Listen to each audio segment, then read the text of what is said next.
Here's a shift worth noting. Better healthcare is care that meets patients where they are. United Health Group is bringing it directly to living rooms. This is a win for patients managing chronic conditions. And here's the interesting thing. By closing those care gaps, administering in-home exams, and identifying risks earlier, more diseases can be prevented and patient outcomes can improve. In 2025 alone, United Health Group patients received over 19 million home visits.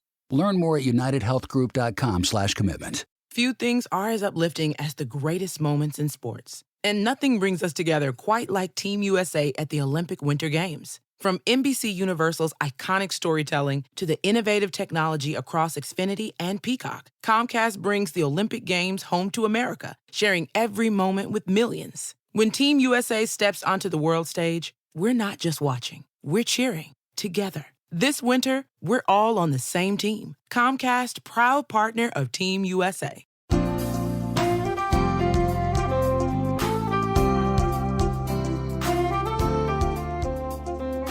Many American couples will separate or divorce while their kids are still young, and this can make for an emotionally charged and often chaotic situation for everyone involved.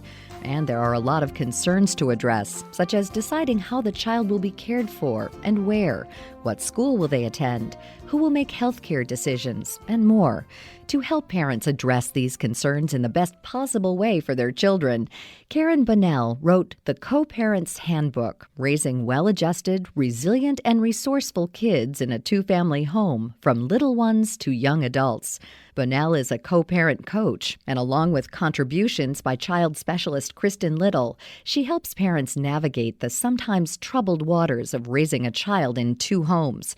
Bonnell says that when parents split and the courts get involved, it's best if mom and dad have a plan to present that's acceptable for both of them. The courts want to empower parents to be great parents, to be good parents, to work well together. And if they can start out on that foot as they dismantle their spousal or partnership relationship, all the better. The court doesn't want to interfere. What they do want is for kids to be well cared for and well supported. And they want to minimize conflict. Part of the reason why most states have adopted the need for a parenting plan, it's actually a conflict manager, that parenting plan. It's a way of saying, hey, if you can't agree, then this is what you're going to do. This is when the child's going to transfer from one home to the next. This is how pickups and drop-offs are going to happen.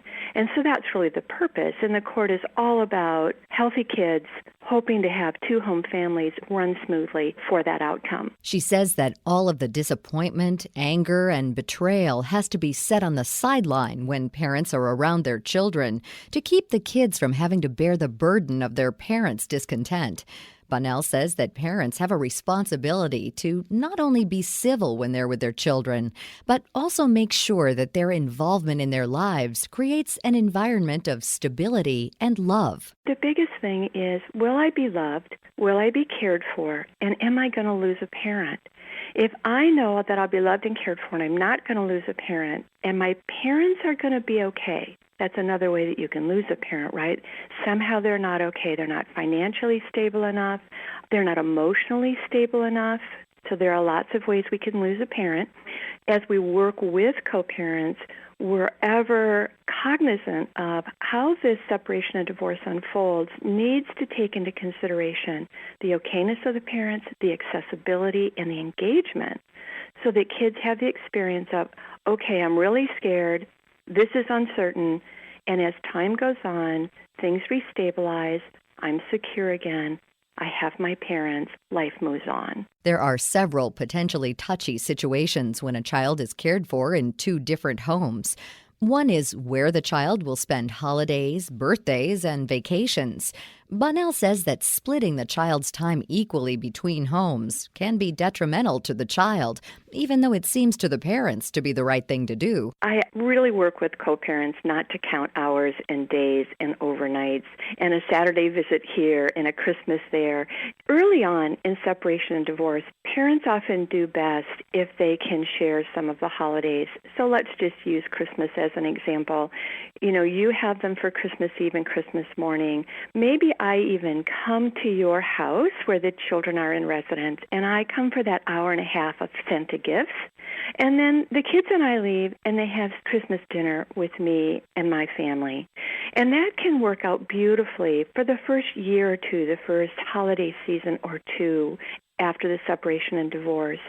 In the long run, that attempt to balance everything actually becomes a disadvantage for children. And if we look at it through their lives, as time moves on and maybe mom and dad recouple and maybe we have step-siblings or half-siblings, that kind of residential arrangement never allows children to be either fish or fowl. They're always caught in between. Every holiday is split. They never just rest in and go, oh, wow, I have Christmas with Dad this year. And when that happens, it looks like this. She says that for the first few years, it's natural for parents to want to spend the holidays and birthdays with their kids. But Bonnell says that eventually parents have to consider the feelings of the children who are moved from one home to the other over a short period of time. We help parents anticipate what the developmental arc of, okay, at first it's really scary. I can't imagine a Christmas without my children.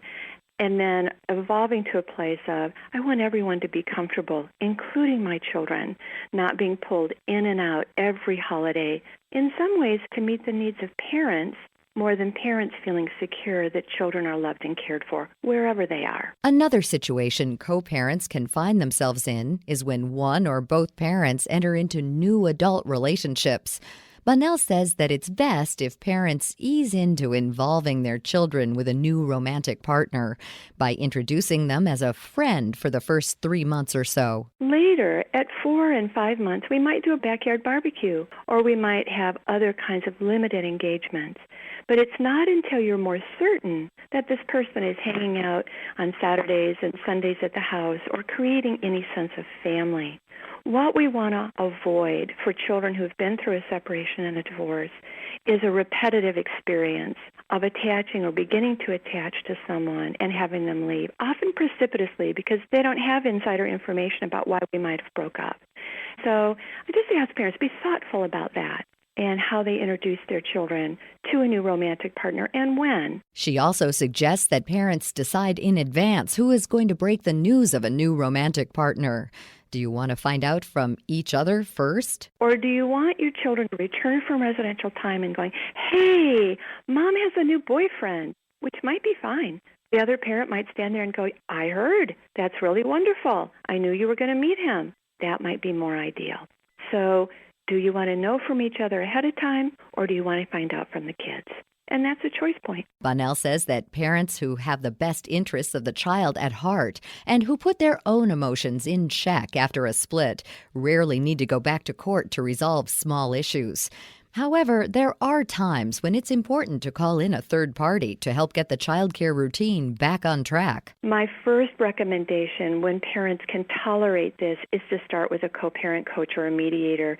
Go to a neutral third party who can really help. See if you can break that apart effectively on your own without involving the legal system. If it's a big enough issue that you have to bypass that because it's urgent, it's health-related, there's safety involved, then clearly go immediately to your attorney and deal with that in a very, very appropriate way. But for the what I would call the lower-level issues, which may not feel lower level, but they're not health and safety issues. They're extremely bothersome, but the kids are safe.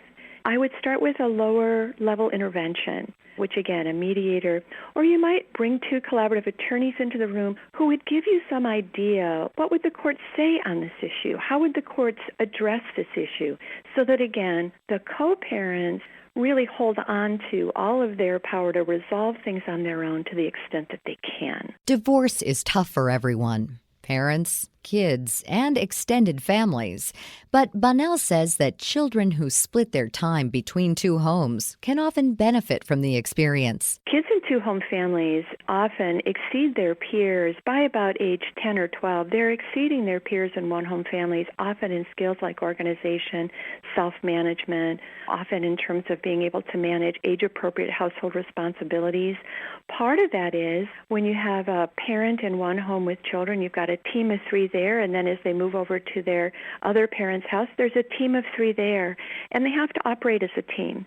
When you have two adults in a family, they can kind of do things for kids that kids are actually capable of doing.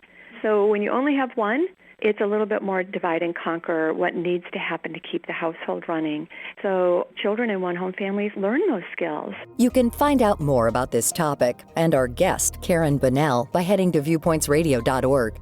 This segment originally aired in September 2015 and was written and produced by Pat Reuter. Our executive producer is Amirah Zaveri. Our studio manager is Jay Silvers. I'm Marty Peterson.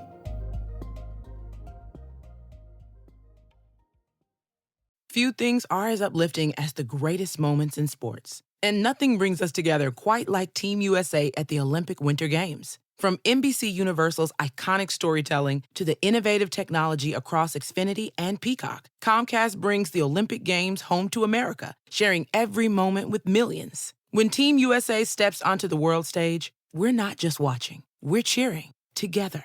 This winter, we're all on the same team. Comcast, proud partner of Team USA. To tip off this NBA season on FanDuel, you can choose your own rewards, which means you can play your game any way you want. I get to choose my rewards? Yep. Great! Now, excuse me while I lock in. All customers choose your own reward right now in the FanDuel app.